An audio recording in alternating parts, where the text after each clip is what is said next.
আমার মেয়ের নাম হলো মরিয়ম। আমি বাড়ির থেকে নামাজ পড়তে হাইতে গেলা দেখি কাপড় খোলা, কাপড় দেয় শুধু একটা পেটন দিয়ে দিছে, মানে মুড়াই দিছে। এই অবস্থা থেকে আমি নামাজে গেছি।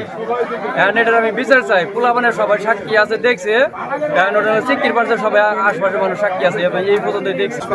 বয়স 15 বছর পার হয়েছে, 16 চলতেছে। এলাকার মধ্যে বাড়ির প্রতিবেশী এই কাম করছে, আমরা এটা ফাঁসি চাই। এটা কঠিন একটা শাস্তি, আমরা বিচার ফাঁসি চাই।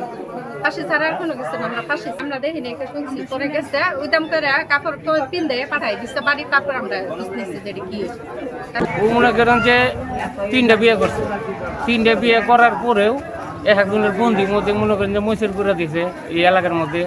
তার পাশে মনে করেন যে এই যে দুধলখানার মধ্যে যায় ফুসকি পারছে।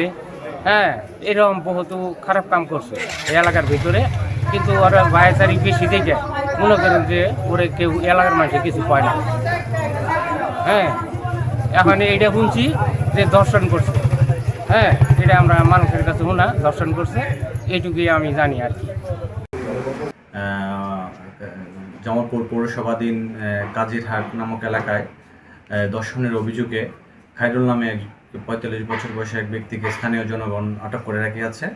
তাৎক্ষণিক পুলিশ ঘটনাস্থলে উপস্থিত হয়। স্থানীয় জনগণের হাত থেকে এই খায়রুল সহ